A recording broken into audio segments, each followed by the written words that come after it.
scent checking this, or maybe even visually checking it. It's pretty open. He's gonna sit here.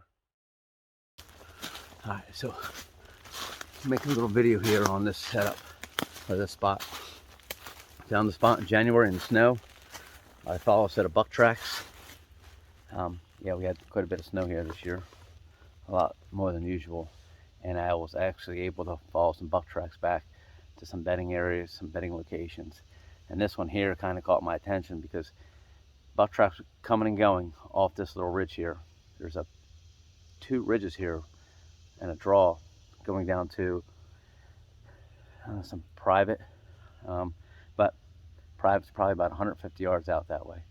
Now, not elevation here in New Jersey where I'm at, so to have any type of elevation is always a plus because deer use it, and I kind of use it. I can use it, the thermals that come with elevation change, to my advantage, to give me just that little bit of room, if you will, I need to execute an operation in here. So this bucks are coming down and up and down this trail.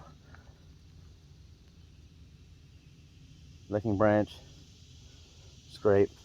The licking branch has got an old licking branch that was broke off, and a tree grew a new one, and they're still using it.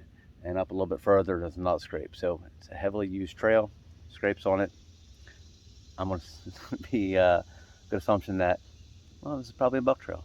But back to the video.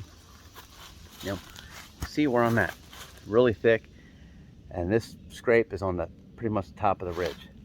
Those buck bedding, that buck bedding area I found was probably about 100 yards away.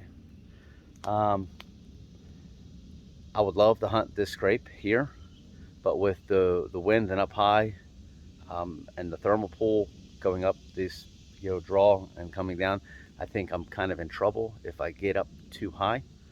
I've hunted this area a long time, and the thermal pull, the draw is just terrible. No matter where you hunt, it's always swirling. I don't care how high you get, it's swirling. So I'm gonna hunt this setup a little bit differently than most people would. I'm gonna go down a little bit lower, and I'll explain why. So, trail, coming and going right here. Now, I'm gonna drop down probably about 20 feet or so, which is, we all know in New Jersey, that's South Jersey, that's a pretty good clip. Now, I'm right where it kind of flattens out a little bit, still drops down. The other ridge is right there. No deer sign on it, don't know why. But this draw right here has a big heavy run, and there is some buck signs scattered throughout it. So I have buck sign on that trail, ridge trail, and buck sign coming through this draw. Now northwest wind is going to be here, blowing in my chest. That scrape is right there, about 20 yards, 25 yards. And that draw is, you can see up that draw right now. Now there's one trail, two trail, and then there's this parallel trail here. Now, that gives me a bunch of trails in this little central meeting point. I can still see that scrape. And one of these trees, I might even be able to actually shoot into that scrape. I have to bring the saddle in and climb up, but this spot here I think gives me a better advantage. First of all, I can cover numerous trails, and the one trail kind of comes down this way, goes this way and this way.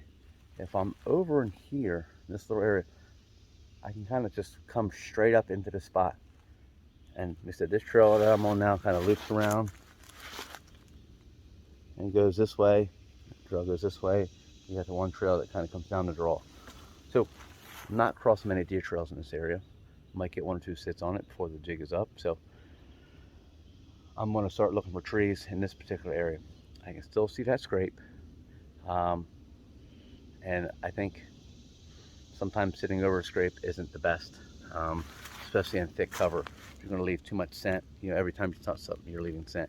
So I'm going to back off this spot a little bit. Probably ultimately be 40, 50 yards away from that scrape, which is probably a good thing.